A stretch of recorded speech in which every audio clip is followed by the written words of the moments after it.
दोस्तों 2016 में I technology UPI के बारे में आज पूरी दुनिया बात कर रही है।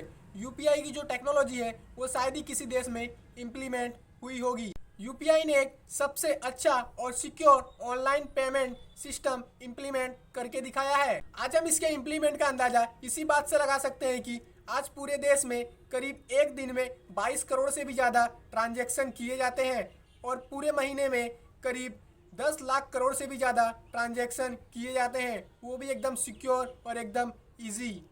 आज यूपीआई इतना बड़ा हो गया है कि आप इसका अंदाज़ा इसी बात से लगा सकते हैं कि एक छोटे सब्जी वाले से लेकर एक बड़े शोरूम तक आपको यूपीआई का क्यूआर कोड स्कैन देखने को मिल जाएगा।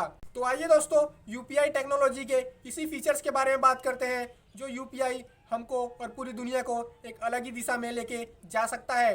तो नमस्कार दोस्तों, मैं हूं अंकित और आप देख रहे हैं नॉलेज इंडिया टीवी।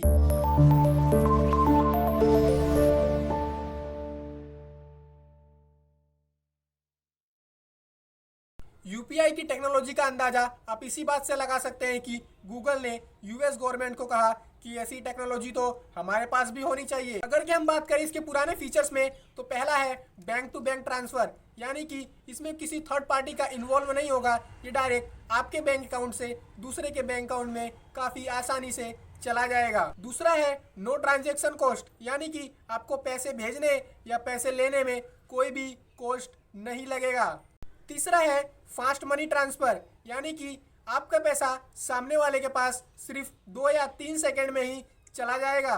और चौथा है 24x7, यानी रात हो या दिन हो आप कभी भी यूपीआई टेक्नोलॉजी के जरिए आप पैसा भेज सकते हैं। यूपीआई के अगर ये पुराने 4 फीचर्स ही देखें तो पूरी दुनिया में ऐसी टेक्नोलॉजी कोई नहीं है। फ्री में कोई भी टेक्नोलॉजी आज हमको सर्विस देने को तैयार नहीं है। लेकिन ये फीचर्स तो हो गए यूपीआई के पास्ट के। अब हम बात करते हैं यूपीआई में आने वाले नए फीचर्स के बारे में। सितंबर 2022 में ग्लोबल फिनटेक फेस्ट में चंद्रकांता दास ने, जो आरबीआई के गवर्नर हैं, उन्होंने यूपीआई के फीचर्स के बारे में बताते हुए कहा कि ये आने वाले समय में दुनिया के लिए एक बेहतर और कारगर साबित हो सकता है। इसमें पहला है यूपीआई प्लस क्रेडिट कार्ड। अब तक या तो आप बैंक को लिंक करते थे या तो डेबिट कार्ड को लिंक करते थे यूपीआई के साथ, लेकिन अब आप क्रेडिट कार्ड को भी लिंक कर पाएंगे यूपीआई के थ्रू। और दूसरा है यूपीआई लाइट, बिना इंटरनेट के transaction. UPI light basically Paytm wallet की तरह ही काम करेगा, लेकिन ये बिना इंटरनेट का भी काम करेगा। पेटीएम वॉलेट में हम छोटे मोटे पैसे 10, 20, 50, 100 रुपये ऐड कर देते हैं और बाद में हमें यूज़ करना होता है तो हम पेटीएम वॉलेट से ही यूज़ करते हैं।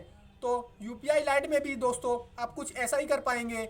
अप टू 200 रुपये तक आप यूज़ कर पाएंगे और मैक्सिमम 2000 रुपये आप उसमें ऐड कर पाएंगे बिना इंटरनेट का ट्रांजैक्शन। ये तो काफ़ी ज़्यादा मज़ेदार हो गया। दोस्तों हमारे इंडिया देश में आज भी काफ़ी लोगों के पास इंटरनेट नहीं है, और इंटरनेट है भी तो कई ऐसी जगह हैं जहाँ पे सर्वर का इशू आता है। अगर कि ये टेक्नोलॉजी आ गई तो यूपीआई एक गेम चेंजिंग साबित हो सकता है। इसका थर्ड फीचर है यूपीआई 1, 2, 3, यानी कि इसमें ना ही आपको स्मार्टफोन चाहिए और ना ही इंटरनेट। ये तो कमाल ही हो गया दोस्तों। सेकंड फीचर में हमने देखा कि आपको इंटरनेट नहीं चाहिए, लेकिन थर्ड फीचर में है कि आपको स्मार्टफोन भी नहीं चाहिए। आज हमारे इंडिया देश में काफ़ी ऐसे लोग भी हैं जिनके पास तो स्मार्टफोन भी नहीं है, तो ये फीचर काफ़ी कमाल का होने वाला है। यूपीआई जब लॉन्च हुआ था तब आप उसके भीम ऐप को अपने स्मार्टफोन में डाउनलोड करते थे, तब जाकर आप उसकी सर्विस ले सकते थे। लेकिन आज के जनरेशन ऐसा आएगा यूपीआई का कि उसमें आपको ना स्मार्टफोन चाहिए ना ही इंटरनेट। इसमें सिर्फ आपको यूपीआई के नंबर पर मिस्ड कॉल देना है और आपको ये बताना है कि पैसा कहाँ और किसको भेजना है। पैसा बिना इंटरनेट के और बिना स्मार्टफोन के अपने आप आपके अकाउंट से सामने वाले के अकाउंट में चला जाएगा। तो ये था यूपीआई के आने वाले फीचर्स के बारे में। अगर के ये फीचर्स सक्सेसफुल हुए तो सच में यूपीआई एक गेम चेंजिंग साबित हो सकता है। दोस्तों दुनिया में जितने भी ट्रांजैक्शन सिस्टम है उसमें या तो आपको कार्ड चाहिए या तो कोई नंबर, लेकिन यूपीआई में ऐसा कुछ नहीं है। डायरेक्ट आपको पूरा सिस्टम ही ऑनलाइन है।